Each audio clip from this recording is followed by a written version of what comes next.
JJ the CPA here. Hope you're doing well. Let's talk about the update of the EIDL grant. Many know it as also the EIDL Advance. Now it's really known as the EIDL Targeted Advance.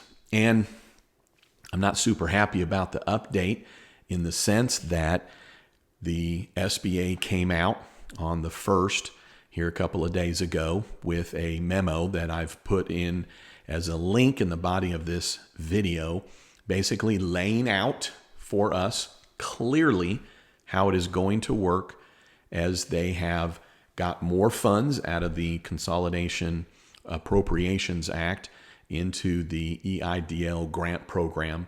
But what's been made clear is how it's going to roll out, if you will. And I'll just get to the chase that really you're only going to get this, or the rest of it, I should say, if you are in a low-income housing district, if you will, low income. It's not housing, it's low-income community. That's a different designation. And if you have fewer than 300 employees, and if you had a dip of 30% in your gross receipts in any 8-week consecutive period of 8 weeks since March 2nd, just making sure I got all this right, March 2nd of 2020 or after. Here's a couple of things to note. We had thought, and I really didn't think this was going to be the case based on how I read it in the law, and then I had done a seminar with the wonderful folks with the Small Business Development Center out of the CARES Act division of the SBA in North Texas. And there was discussion at that time that those that got the EIDL but didn't get the full advance amount, that grant amount, because there was a long period of time that if you applied for the grant, scratch that, if you applied for the loan while you were waiting for that decision, you got $1,000 per employee up to $10,000. Where normally the way the EIDL Advance grant program works is that you would just get a flat $10,000. Well, the SBA did that unilaterally to, in essence, preserve funds. Not really how it's supposed to work, but made sense. Then that money ran out, and therefore whoever was applying for the EIDL was not able to get the advance/grant. So when the money got replenished into the program in the act that came into law on the 27th of December 2020, more money got put into that pot. So what the SBA has made clear, it's what I already told you, but the way this is going to roll out, and again, I'm going to put a link to the memo because they spell it out very clearly for you with a number of FAQs. But basically, it's going to be strictly a targeted EIDL Advance, and there's really nothing you can do to get the ball rolling on that. The SBA made it clear that starting February 1st, they will email the recipients. It sounds as though it will be basically starting with the first recipients.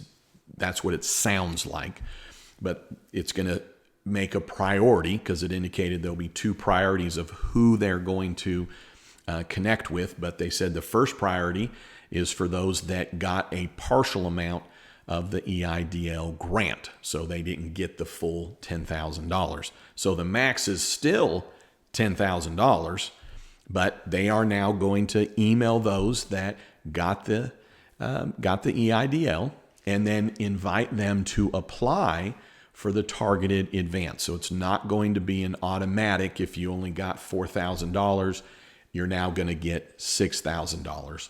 What it'll be is you'll be communicated by the SBA by email. The email will be with an ending of .gov. And in that email, you'll be invited to apply for the targeted advance on the EIDL program, which is then what I just told you.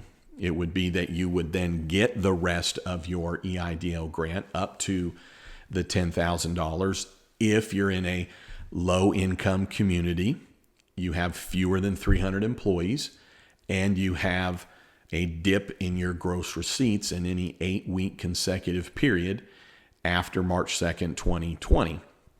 You'll need to provide documentation to show that your gross receipts have dipped, and in essence related to the employees.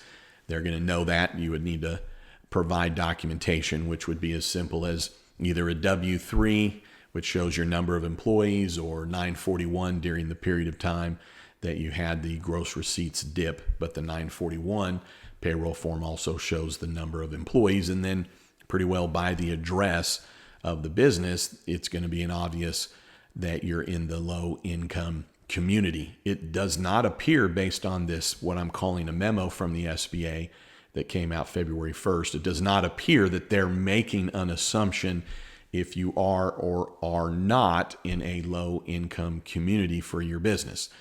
It does seem as though you will put in that information. And the low income community is defined by, in the tax code under section 2645DE, there's 5 parts to it. There's subparagraph 1, 3, 4, and 5.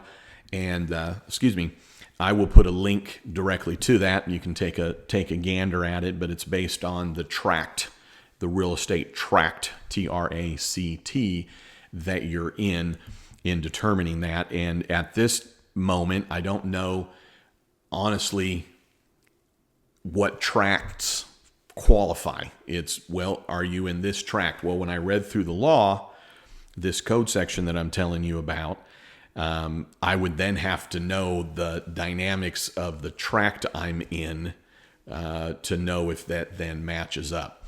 So I'm going to assume that there is something that the government has already prescribed to know if you're in a low-income community. However, it just refers to the law. It doesn't refer you to a website, doesn't refer you to a governmental agency or a governmental website to throw your address in to see if it's been deemed as such. So I'm a little unclear on how you actually prove the first aspect of this, of being in a low-income community. But it does then indicate in this memo, if you will, that then the second priority of who they will reach out to, the SBA will contact by email those that applied for the EIDL before the law was enacted on December 27th that didn't get it, to then say, well, now come apply. So what they've made clear is that the EIDL program, as it stands now, will not have a component of allowing you to request the advance. So even if you've not applied for the EIDL, and now you're going to apply, there will not be an opportunity for you to request the EIDL grant. So if you need an EIDL, go get one, but certainly don't go apply for an EIDL just thinking you're going to get the grant. What they made clear is, as it stands right now in the memo, what they made clear is that they have no plans at this point to do anything different than contact those that didn't get the full amount, or contact those next that didn't get any of it on or before December 27th, and then invite those applicants for the EIDL to then apply for the targeted grant. I didn't see anything specific to indicate that they're only contacting those that got the EIDL loan. It seems as though if you applied for the EIDL loan, you are going to be contacted, because the EIDL grant was given regardless if you qualified for the EIDL. The EIDL grant was given regardless if you even got the EIDL, the loan.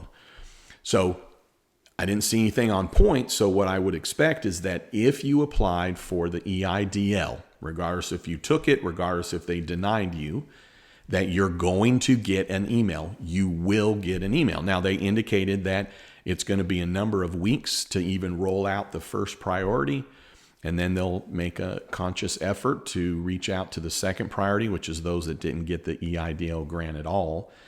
But they indicated very clearly there's nothing you can do to start the process, to enroll in the process, to ask the process to speed up. They did at the end of the memo, which you can go and find because I'm, again, putting a link to the memo in here. At the bottom of that memo, they did give an email address as well as a phone number that you can call for questions related to the EIDL grant. So my impression is that if you were to call, they're not going to be able to give you any information specific to your grant, but that's just what I inferred. They did make it clear that it is still up to $10,000. You don't have to repay it, meaning it's just, here's your grant. That it has no effect on your PPP forgiveness, so it's not going to reduce down your PPP forgiveness. It will have no tax effect. That was out of the Appropriations Act. And then they're guessing that it's about a 21-day process, that if you do apply for the targeted EIDL grant, meaning they email you, they send you the application, if you will, to then apply, that they're trying their best. They indicated that they'll try and get that done within 21 days. So it is not a new EIDL grant. It is not a second round of the EIDL grant. It's not going to be a separate grant, meaning if you applied for the EIDL, those are the ones that they're going to contact. If you didn't apply for the EIDL, you're on the outside looking in. There's not a way to then be considered for this targeted EIDL advance. They pretty well made that clear. Now, what does seem to be clear is that they're going to roll this out. There'll be a time period, which they didn't indicate, but there'll be a time period where they will allow those to apply and go through the process of approving them. And just like anything, I'm sure there'll be some kind of deadline indicated when you receive the email of how long you have to apply.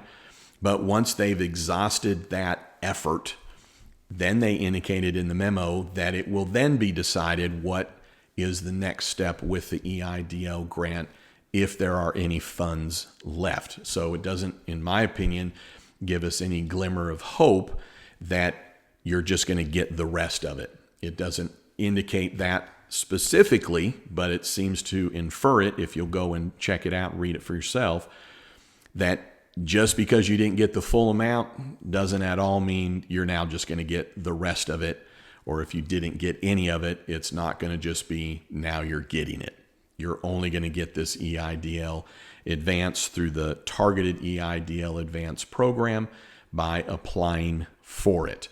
So we'll have to wait and see. If I'm just guessing, being here now at the beginning of February, I'm assuming that it will be throughout the month of February that they'll be sending these emails out and inviting, in essence, the first priority to apply. And then once that time period has expired, which we don't know how long that is, then they will contact by email the second priority, meaning those that didn't get the EIDL advance at all because it was out of money when they had applied for the EIDL. So they'll contact that second priority. They'll have a period of time to then apply. If I were to guess, that seems like it would be about a 30-day opportunity for the first priority to apply, probably a 30-day opportunity for the second priority borrowers, if you will, to apply. And then they'll have to go through that process. So if you're following me, if you have 30 days to apply for your first priority borrowers and then another 30 days for the second priority, well, that pretty much eats up February, eats up March. And then if somebody's applying at the end of March, assuming, I'm pure guessing and speculating, that might be a time frame there, well, the SBA is going to have about 21 days, their target, to consider it. And so it seems like it would be easily through April before there would be any consideration for what is going to happen then on the next step related to the EIDL grant, because I think the SBA is indicating that, when you read the memo, they need to know if the funds are going to get exhausted through this effort. That is unknown to them right now. Then my pure guess, pure speculation, is that it will simply then be any money that's left over. It will simply then be that for those that are then applying for the EIDL would then get the $10,000. And I'm speculating I don't believe that once the funds have been offered to the first and second priority that I've been talking about here, that they're then just going to go back to those that applied and say, well, here's the rest, or you didn't get any, so then here's your 10,000. I don't believe that's how it's going to work. When I read through the law originally, that was not my conclusion at all on how that was going to work.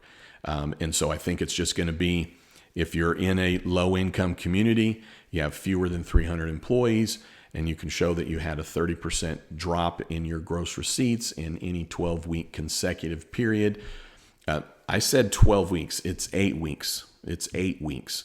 In any 8-week consecutive period after, or March 2nd or after, then you're going to be able to get the rest of the grant. If you hadn't applied for it on or before the 27th of December, there's not a way that you're going to be considered. And it even appears that if you applied for the EIDL after December 27th, you are not on this list for them to contact. That's based on the memo. So it seems as though this first and second priority is only for those that applied December 27th or before of 2020. And then we'll see. But I think it'll then just be, well, who's going to apply? And then here's your 10,000 for the new applicants after that. So I would not apply just to get the grant, because you're not going to be in line based on this memo. Is that fair? I don't know. I know that the EIDL is a program that's been around for a long time. It's really been designed for those that have been in a tornado or a drought or a hurricane or fires or other type of disasters. And then the EIDL program has been able to help those individuals, or those businesses, I should say. And then they would get that full $10,000 grant. All that to say that if you think about this, by the time this potentially is through this process of inviting those that could qualify due to the targeted EIDL advance parameters, that we're going to be in, May or June. And I think for the government to then go back and say, well, if you applied in, March or April or May or June or July or August of 2020, hey, here's the rest of your money. I just don't think that's reasonable that the SBA will do it. I'm not saying it's not reasonable. I'm just saying I think the SBA will say, well, it's not really reasonable because you're a year plus past when it was that you applied. So if you're banking on the EIDL advance grant, well, you can get busy right now figuring out if you're in a low income community. You can get busy now figuring out if you have an 8-week consecutive 8-week period on or after March 2nd of 2020. And of course, you'll know if you have fewer than 300 employees, and be gathering up that info so that when you receive the email from the SBA, that you'll be ready to apply. So I think the biggest parameter here is, and where you might have a little bit of work cut out for yourself, is figuring out if you're in a low income community. All right. Hey, I'd love it if you'd subscribe. I always forget to ask that at the beginning. I know a lot of other YouTubers have a little commercial at the beginning, but one out of my 100 videos, it might have that. I used to have it back in the day. But I guess what? I'm not a YouTuber. I'm a certified public accountant. When I put together my videos, it's in essence to help my clients. And in some ways, you're really just listening in. But with that to be said, I'd love it if you'd subscribe if you haven't already, because if you've made it to here, I think I've provided a little bit of value to make it worth it for you to click and subscribe. All right. Hey, thanks for tuning in. Love it if you'd subscribe. And then don't you ever forget, you've never met a CPA quite like me. All right. Have a great day.